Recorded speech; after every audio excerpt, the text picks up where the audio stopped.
आपल्याला जो प्रिव्हियस मध्ये आपण बघितलं होतं ग्राफिकल एसएचएम त्याचे काही प्रॉब्लेम्स पण आपण त्याच्यानंतर बघितले होते ना. तुम्हाला एक काही होमवर्क पण दिलं होतं. मला वाटतं ॲट द एक्स्ट्रीम पोझिशनचा ग्राफ काढायला सांगितलं होतं तुम्हाला. ओके, ठीक आहे, काढला असेल. आणि पुढचा जो पॉईंट आहे तो composition of two SHM having, हे खूप महत्वाचं आहे. Same period along the same path. आपण एक सिंगल पार्टिकल घेतला होता, त्याचं एसएचएम परफॉर्म केलं होतं. त्याचं काय परफॉर्म केलं होतं? एसएचएम म्हणजे सिंपल हार्मोनिक मोशन. मग त्याचं आपण काय काय काढलं होतं? Differential equation, acceleration, velocity, displacement, mean पोझिशनला, एक्स्ट्रीम पोझिशनला, या सगळ्या गोष्टी. आणि त्याचं परत आपण काय बघितलं होतं? Graphical representation, mean position, extreme position. But आज काय बघायचं आहे आपल्याला, हा प्रत्येक पॉइंट हा इंडिपेंडेंट आहे बरं का या टॉपिक मध्ये. आता आज काय बघायचं आपल्याला, हेच दोन जे एसएचएम परफॉर्म करणारा इक्वेशन, सो त्याचं कंपोजिशन म्हणजे त्याचं जे पिरियड आहे तो सेम आहे, पाथ जो आहे तो सेम आहे. मग दोघांचं वेगळं काय आहे? दोघांमध्ये एम्प्लिट्यूड आणि इनिशियल फेज वेगळा आहे. काय काय वेगळा आहे? एम्प्लिट्यूड आणि इनिशियल फेज. बर सर, याच्यामध्ये काढायचं काय आहे? ह्या दोन कंपोजिशनच्या इक्वेशन, फायनल इक्वेशन काढायचं आहे. त्याच्यानंतर याचा रिझल्टंट काढायचा आहे. त्याच्यानंतर याचा इनिशियल फेज काढायचा आहे आपल्याला.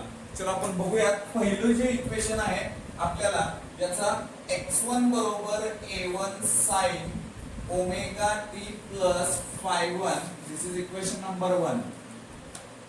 x2 equal to a2 sin omega t plus phi2, equation number 2. मधून मधून तुम्हाला वाटेल हे आपण मॅथ्स शिकायलोय का? फिजिक्स शिकणार आहे. हा टॉपिक फिजिक्सचा आहे. ऑसिलेशन हा टॉपिक चालू आहे. मध्ये मध्ये मी आठवण करून देईन, कारण काय आहे हे सगळं मॅथ्सचं साइन, कॉस, टॅन आणि ट्रिग्नोमेट्रिकचे काही फंक्शन्स याच्यामध्ये ऍड होतील. तुम्हाला असं वाटेल मधून मधून. ओके, पण मी तुम्हाला इथे सांगतोय बघा, x1 बरोबर काय आहे आपल्याला? a1 sin omega t plus phi1, हे एका इक्वेशनचं आहे. दुसरं 2 नंबरचं equation x2 a2 sin omega t plus phi2. थोडं प्रेमाने बघायचं याच्याकडं, माझ्याकडनं इक्वेशन कडे. आता इथं जे आहे या ठिकाणी एम्प्लिट्यूड काय आहे? a1 a2 चेंज आहे. म्हणजे मी काय सांगितलं, हे ओमेगा टी समान आहे म्हणजे पिरियड सेम आहे. Yes sir. Initial phase difference आहे. पाठ करायची काय गरज नाही, हे दोन इक्वेशन लक्षात ठेवायचं. हे फेज वेगळे आहे, एम्प्लिट्यूड वेगळा आहे. मग कोण कोण सेम आहे? पिरियड सेम आहे आणि सेम पाथ आहे. दोघांचा रस्ता एकच आहे. चेंज कुठं असणार आहे सर? फेज डिफरन्स मध्ये असणार आहे. म्हणजे ते केसेस मध्ये आपण बघणार आहे. सगळ्यात महत्वाचं पहिलं, या दोघांचा रिझल्टंट घ्यावा लागेल ना. एकाच पाथ मध्ये पडतोय म्हणजे रिझल्टंट घ्यायचा. मग रिझल्टंट x बरोबर x1 प्लस x2. x1 आहे माझ्याकडं a1 sin omega t plus phi1 plus, परत x2 ची व्हॅल्यू टाकूया आपण, a2 sin omega t plus phi2. माझ्या राजांनी राणीनो, तुम्हाला एक ट्रिग्नोमेट्रिक मधला एक फॉर्म्युला माहिती आहे. कोणता? साइन ए प्लस बी. काय असतं? Sign A cos B plus cos A sine B. एका विद्यार्थ्याने विचारलं, त्याला वापरायचं कुठं असते जिंदगीत? सांगितलं त्याला मास्टर झाले बाबा. आता मी वापरायला लागले, मला कोणतरी शिकवलं म्हणून मी तुम्हाला सांगायला लागले. तर दुसरीकडे अरे बरेच युजेस आहेत. पुढे आता सध्याच शिकतं. आता पहिलाच आहे, फळाची अपेक्षा आपण आधीच ठेवतोय. इथं बघूया आपण, याला सेम अप्लाय करू. चलो, ए म्हणजे काय अप्लाय कर? Omega T. आणि बी म्हणजे कोण आहे? phi1. चलो, इथं हे 3 बस माहिती विसरायचं नाही. व्हॉट्सअप आल्यापासून ते एक बस झालंय. a1. आता मी सोबत काय करतोय माहितीये का? हे जे दोन टर्म आहेत ना बाबा, मी हे वेगळे केले. काय केलंय? वेगळं केलंय. ह्या a1 ला मी सोबत घेऊन जाणार आहे. कुठं कुठं? त्या दोघांच्याकडे. परत सेम फॉर्म्युला मला इथं वापरायचा आहे. त्या दोघांसोबत मला a2 सोबत घेऊन जायचं आहे. बरोबर आहे?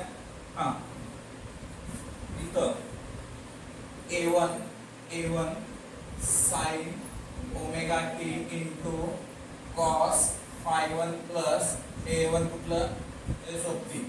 ओके हा पुढं cos omega T sine phi 1 plus इकडे बघा इकडं साइन कॉस कॉस साइन तसंच आहे इकडं साइन कॉस कॉस साइन एका खाली एक लिहू सोपं जाते म्हणजे याचं सुद्धा याच्या खाली लिहूया बरोबर समान येतं बघा A2 sine omega T sine sorry cos phi 2 plus A2 cos omega T sine phi 2 दोघांमध्ये बघूयात आपण A1 phi 1 phi 2 A1 A2 phi 1 phi 2 yes okay थोडं काही दिसतंय काय दिसाले नाही तर काहीतरी काळं काळं दिसाले नाही लिहिले तुम्ही काय आहे का हो दिसायला लागले ना काय दिसाले ते बघा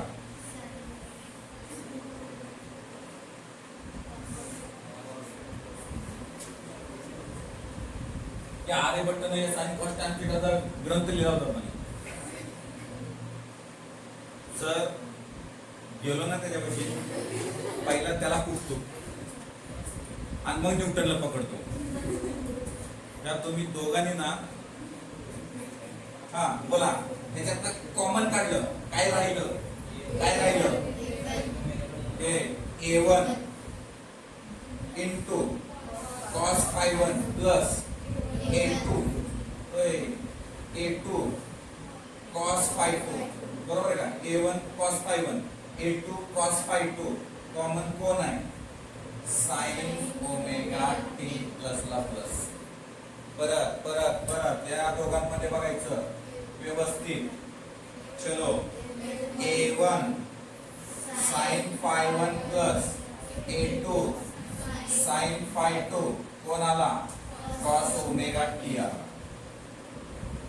कोई अडचण नाही सर बिलकुल नाही आप आगे बढ़ो पीछे ओके सो आता कन्सिडर आता याच्यामध्ये काय करायचं आहे हे एवढा भाग जरा महत्वाचा आहे तो काय आहे A1 cos five 1 plus A2 cos five 2 बरोबर याला लिहितो मी R cos डेल्टा काय म्हणायचं R cos डेल्टा त्याच्यानंतर याचे सुद्धा व्हॅल्यू आपण पुट अप करायचे A1 sin five 1 plus A2 sin five 2 बरोबर R sin डेल्टा. आता ऍक्च्युली काय आहे याला डेल्टा याला आपण डो पण म्हणायचो काय म्हणायचो ते आधी मॅथ्स मध्ये ना त्याचे असे सेपरेट डेरिव्हेशन्स असायचे ते डो डो डो डो डो आमच्या एका मास्टरला आम्ही डोचं नाव दिलं. आपण प्रत्येक कॉलेजमध्ये प्रत्येकाचं काही ना काही नाव असतं मास्तरला मास्तरच्या नावानं कधीच आयुष्यात हाक मारत नाही हे मलाही माहिती आहे कारण आम्ही तुमच्या बेंचवर बसून आलो होतो त्याला परमनंट एक नाव असतं त्याच्या तोंडात एक शब्द एक तर रिपीट असतो नसेल तर ते कुठंतरी काहीतरी खुनसीन असतं त्यामुळे त्याला ती बरोबर नाव मॅच केलेलं असतं पॅच केलेलं असतं बॅच इन बॅच चालत असतं ते असं मला माझ्या मास्तरचं मला शिकवलेल्या मॅथ्सच्या मास्तरचं नाव होतं त्याने येऊन जाऊन डो डो डो डो ते डो सर आले मग ते पूर्ण असे असायचे मग त्याच्यात अजून डो शोभायचा हे प्रत्येकाला काही ना काही असतं हिटलर म्हणा किंवा नाही असं बरं आम्ही प्रिन्सिपल पण वेगळं नाव ठेवलं होतं पण त्यांनी चुकून व्हिडिओ बघितला अडचण व्हायची आता इथं बघूया आपण ही नाव इथं टाकूया आपण नाही परत मला फोन यायचा ना कोकरेराव तो आपली मजा घ्यायला का therefore equal to x इथं लक्ष द्या ही जी व्हॅल्यू आहे ही कॉसला कॉसच टाकली आपण साइनला साइनच टाकली आपण इथं काय करायचं फक्त ही व्हॅल्यू इथं रिप्लेस करायचं ही व्हॅल्यू इथं रिप्लेस करायचं मल्टिप्लिकेशन मध्ये जर त्यांची जागा प्लेस जर चेंज झाली ना काही फरक पडत नाही मायनस मध्ये करू नका मायनस मध्ये चालत नाहीये पुढं आपण आता इथं लिहूया कुठली व्हॅल्यू कुठं टाकणार आहे इथं टाकणार आहे हे बघा R cos delta into sine omega t plus पुढं कुठं आहे इथं आहे हे इथं याची व्हॅल्यू काय टाकायची आहे R sine delta into cos omega T. थोडं छान पैकी अरेंज करू याला. छान म्हणजे सर आता कसं करणार आहे, दोघांमध्ये काय कॉमन आहे?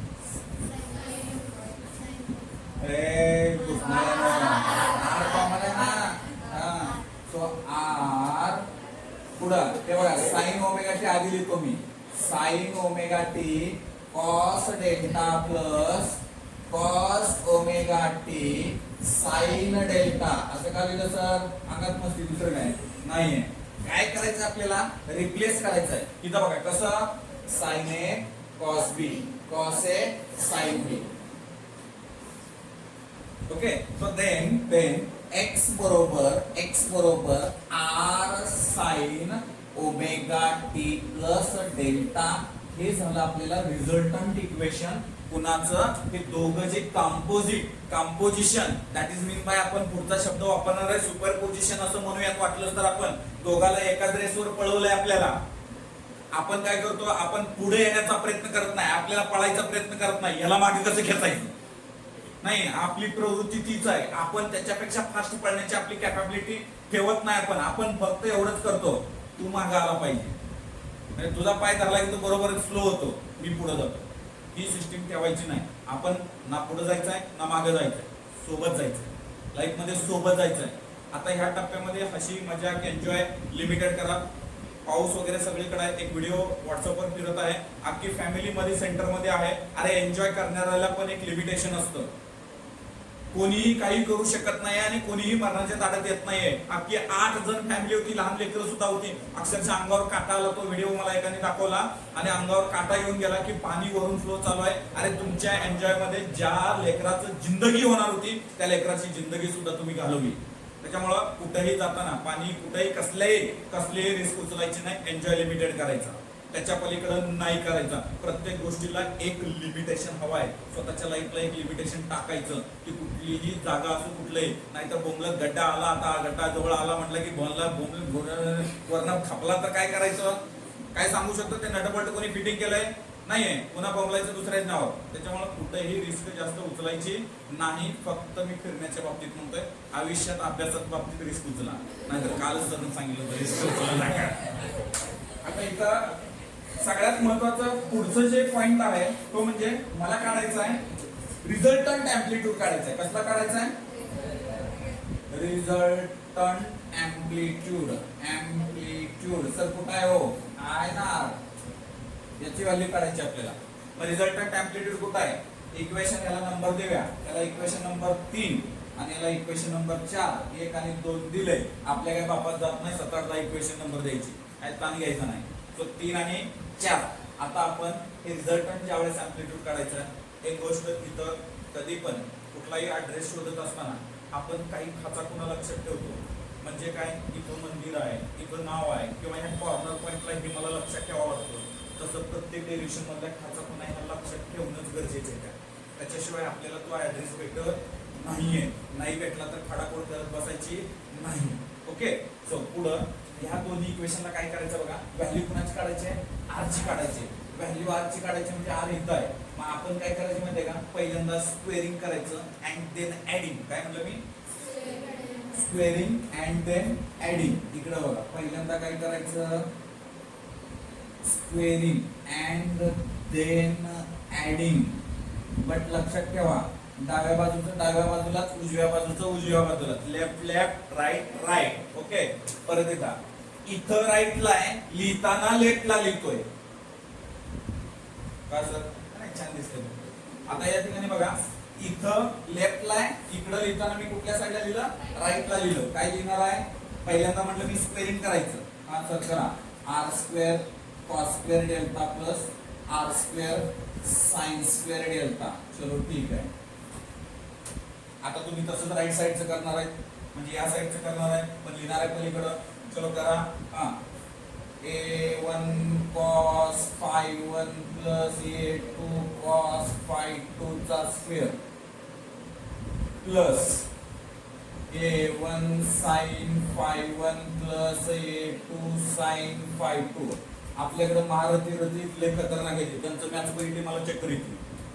कारण त्यांनी मॅथ्सच असलं खतरनाक सोडवतात पेपरमध्ये की त्याला काय करतात माहिती काय, त्याला वेगळा स्क्वेअर, ह्याला वेगळा स्क्वेअर, ह्याला वेगळा स्क्वेअर, का पास तुम्ही इकडे दिले होते की आता या प्लसची इज्जत ठेवायची.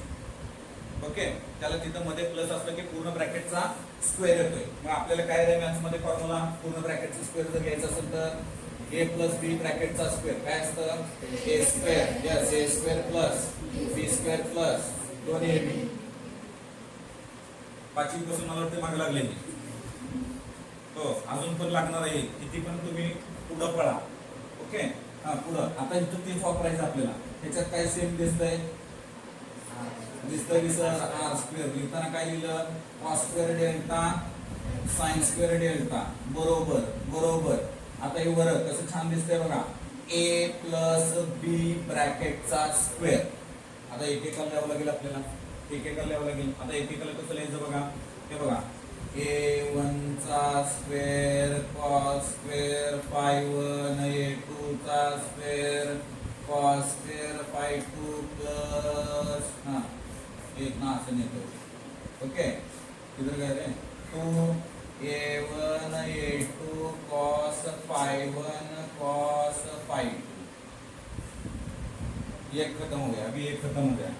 और एक काय काय परत एकदा a square B square plus 2ab दोघाला बी सोबत सेम आपल्याला कुठलं लिहायचं, खालचं लिहायचं, एका खाली एक लिहायचं. म्हणजे काय होतं म्हणजे एकाला कुठलं तर लिहिता येतं. आता इथं बघा a1 square sine square phi 1 1 1 1 1 plus a2 चा square sine square phi 2 plus 2a1 a2 sine phi 1 sine phi 2. Okay, पुढं हे कसं दिसतंय, एकदम गोंडस. काय म्हणते त्याला, cos square theta plus sine square theta, cos square theta plus sine square theta 1 ना. त्याला काय एवढा विचार करायला, ह्याची व्हॅल्यू 1 म्हणजे हे काय आलं, आर स्क्वेअर बरोबर, आर स्क्वेअर बरोबर. हे बघा थोडं इथं ह्याच्यातून ह्याच्यात काय समान आहे, a1 स्क्वेअर राहिलं काय, cos square phi 1 plus sine square phi 1 plus या दोघात काय सेम आहे, यस a2 चा स्क्वेअर ब्रॅकेट मध्ये काय लिहिणार, cos square phi 2 plus sine square phi 2 plus हा या दोघांमध्ये कोण कॉमन आहे बघा पटकन, 2a1 a2 ब्रॅकेट मध्ये cos phi 1 cos phi 2 minus sine phi 1 तर प्लस आहे साइन आणि साइन फाय 2. नीट नीट फिर से क्या किया सर आपण ने. ओके, बाउंस किया. इथं बघा त्या दोघांमध्ये a1 कॉमन आहे, बाकीचं ऍज इट इज लिहून टाकलं. त्या दोघांमध्ये a2 कॉमन आहे, बाकीचं ऍज इट इज लिहून टाकलं. इथं 2a1 a2 कॉमन आहे, बाकी सगळं ऍज इट इज. इथं बघा काय अडचण आहे, सगळं गृहीत आहे, बायोलॉजी नाही. काय करायचं, रट्टा मारायचं, दुसरं काहीच नाही. तो देअरफॉर आर स्क्वेअर बरोबर नाही. हालत कसे सांगतो ना, मार्केट पडली की फोन केला, हॅलो सर खोकरे सर AIDS ला नंबर लागेल का, मी म्हटलं AIDS चा फुल फॉर्म सांग. किती टक्के पडले, 17%. पहिल्या लिस्टला तुलाच लागते. 2 वर्ष घातल्याने 17% घेतलं म्हणजे काय जिंदगी आहे. कमीत कमी साध्या कॉलेज, ज्या कॉलेजला खिडक्या नाही काचा नाही, त्यांनी 1.5 लाख रुपये सांगितलं डोनेशन. म्हटलं काय आता राहिलेल्या काचा बसवता 1.5 लाख रुपये घेऊन एवढं कम्प्युटर आणि AIDS ला. म्हणून म्हणतोय हे डोक्यात ठेवायचं, जिथं मार्केट जास्त आहे, टोमॅटो मार्केटमध्ये जास्त आले, त्याची प्राइस काय झाली, कमी 100% होते. हे निसर्गाचा नियम आहे. पुढल्या काही दिवसात MBBS ला लोक जाई नाही, पण कधीच असं झालं नाही. मेडिकल फील्ड ही कधी बेकार नाही, बेरोजगार नाही. त्याच्यामुळे आपल्याला बेरोजगार व्हायचं नाही, हे डोक्यात ठेवायचं. जगापेक्षा थोडं वेगळ्या मार्गाला सुद्धा जाण्याची ताकद ठेवायची, वेगवेगळे टेक्निक बघायच्या, वेगवेगळ्या टेक्निक कोर्सेस याच्याकडेच आपण हळूहळू जाणार आहे. पण आपलं राहिलेलं इकडे बघावं लागेल. हे काय आहे सांगा, याच्यामध्ये काय होणार सांगा पटकन. हे 1 येतं, हे 1 येतं, हे काय येतं तोपर्यंत विचार करा. a1 स्क्वेअर प्लस a2 चा स्क्वेअर प्लस हे 2a1 a2 2a1 a2. हा इकडे बघा हे कसं दिसतंय एकदम छान. cos a cos b plus sin a sin b काय असतंय. आता एवढं वाचले तर तुम्ही सांगा sir. cos a minus b काय असतंय cos a मायनस b. म्हणून इथं थोडं वेगळं लिहितो cos phi1 मायनस phi2. अभी आपल्याला काय हवा याच्यामध्ये r ची किंमत हवे. टेकिंग स्क्वेअर रूट ऑन दोन्ही साईडला. हे दोन्ही साईडला घेतलं a1 चा स्क्वेअर हा a2 चा स्क्वेअर हे 2a1 a2 हे cos phi1 मायनस phi2. मी तर म्हणतोय सायंटिस्ट वाल्याने याला चाला सुरात सांगायला पाहिजे तर काहीतरी गाणं बिणं जोडायला पाहिजे होतं. आजकाल स्टेटस आलं काय आलं याला गाणं चिटकव आणि वाजीव. ओके पुढं आपल्याला काय काढायचं आहे. रिझल्टंट झालं की एवढ्यात हे काय आलं रिझल्टंट आलं. आता आपल्याला पुढं काय काढायचं रे बाबांनो. पुढं काढायचं आहे फेज. काय काढायचं आहे फेज मीन्स इनिशियल फेज लिहितो म्हणजे expression for delta that is another name डो. ओके हे काय काढलंय एक्सप्रेशन फॉर रिझल्टंट. ओके हा पुढं आता याच्या पुढं हे जे आहे इक्वेशन हे दोघांना 2 डिवाइड बाय 1 करतो. काय करतो 2 divide by 1 divide equation 4 by 3. Okay चलो डिवाइड करू. पुन्हा सांगतो मी लेफ्टचं राईट ला राईटचं लेफ्टला लिहिणार आहे. म्हणजे इथे काय लिहिलं मी r sin डेल्टा भागिले r cos डेल्टा बरोबर. तसा सेम टू सेम इकडे उचलायचं आपल्याला. a1 sin phi1 plus a2 sin phi2 upon a1 cos phi1 plus a2 cos phi2. अभी क्या सेम टू सेम दिख रहा है बोलो. r1 r cancel. अभी हे पण हे उडू का अभी तुमचं. अरे बाबा नो इथं काय आहे इथं मध्ये प्लस आहे त्याच्यामुळे प्लस ची इज्जत ठेवायची. ओके कॅन्सल होत. Sine upon cos tan. Very good हुशार झाले तिकडं. ओके सो टॅन डेल्टा बरोबर हे सेम टू सेम लिहायचं परत. a1 sin phi1 plus a2 sin phi2 upon a1 cos phi1 plus a2 cos phi2. Okay पुढं काही लोक का बाबाची लागे कुठं डेल्टा बरोबर टॅन इनवर्स. हे काय केलं टॅन इनवर्स नेलं म्हणजे पलीकडं या टॅनला हे बाकीचं सगळं याच्यात टाकायचं. तुम्ही मान मारायचं नाही. ओके हे सगळं याच्यात लिहिलं. हे काय झालं डेल्टा. इथं संपला का बिलकुल नाही. याचे काही केसेस आहेत ते आपल्याला याचे केसेस याच्या कंटिन्यूलाच बघायचे आहेत. पहिल्यांदा हे करडा त्याच्यानंतरचा तो केस फर्स्ट मध्ये बघायचं. केस फर्स्ट मी फेज डिफरन्स लिहितोय. Phase difference. So phase difference म्हणजे phi1 मायनस phi2 आपल्याला 0 घ्यायचा आहे. काय घ्यायचं आहे 0 घ्यायचा आहे. तर cos 0 किती असतं या बाळांनो आपल्याला cos 0 हा 1 असतो. म्हणजे मी या ठिकाणी ही व्हॅल्यू फक्त काय टाकणार आहे 1 टाकणार आहे. हा फॉर्म्युला मी परत इथं लिहितो. काय लिहितोय बघा r बरोबर स्क्वेअर रूट ऑफ इकडे बघा a1 चा स्क्वेअर a2 चा square 2a1 a2 cos 0 cos phi1 minus phi2 ची व्हॅल्यू काय 0. इथे या फॉर्म्युलेत टाकले आपण फक्त व्हॅल्यू त्या फॉर्म्युलेत टाकली. ओके cos 0 म्हणजे किती आहे 1. देन r बरोबर स्क्वेअर रूट ऑफ a1 चा स्क्वेअर a2 चा स्क्वेअर 2a1 a2 याची व्हॅल्यू 1 टाकली. कसं दिसतंय गोंडस कधी एकदा जातो सर, कधी तुम्ही जावा लवकर. हा, A square plus B square plus 2ab काय असतं? Yes, square root of a1 plus a2 ब्रॅकेटचा square, square square root distance remaining काय? a1 plus a2. समजा a1 बरोबर a2 बरोबर a, both amplitude same to same, then what happen? add करा sir, a plus a 2a, संपलं. हे पहिली केस झाली. आता दुसरी केस फेज डिफरन्स मध्ये बदल आहे. परत केस नंबर 2, फेज डिफरन्स किती घ्यायचा? phi1 मायनस phi2 किती घ्यायचं? 90 घ्यायचं, पाय बाय 2. सो परत इथं cos pi by 2 किती असतं रे? cos pi by 2 0.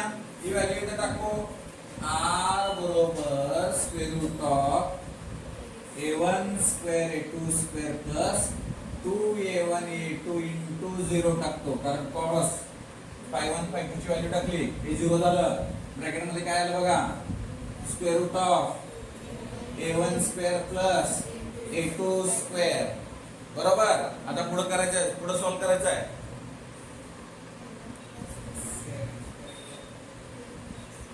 काय करता येईल का? याला वेगळं करता येईल का?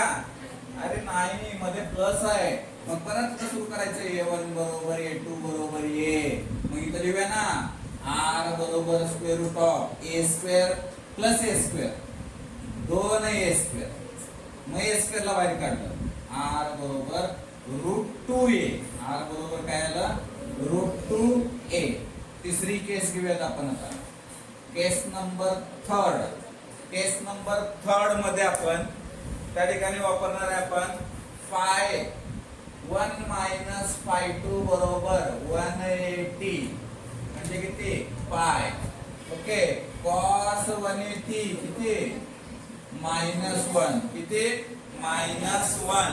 सो स्क्वेअर रूट ऑफ परत r बराबर स्क्वेअर r बराबर राहिलं. ओके, r बरोबर a1 स्क्वेअर a2 स्क्वेअर, हे मायनस असल्यामुळे 2a1 a2. नीट लक्ष द्या. हे बघा, याची व्हॅल्यू मायनस टाकली, -1, तर हे म्हटलं काय होतं? मायनस होतं. तर आपल्याला काय येणार बघा? r बरोबर square root of a1 minus a1 square a2 square. हे जर मायनस असेल तर या दोघांमध्ये काय येणार आपल्याला? फक्त मग डायरेक्ट a1 मायनस a2 ब्रॅकेटचा स्क्वेअर, a1 मायनस a2 ब्रॅकेटचा square, square square root cancel झालं. r बरोबर a1 मायनस a2.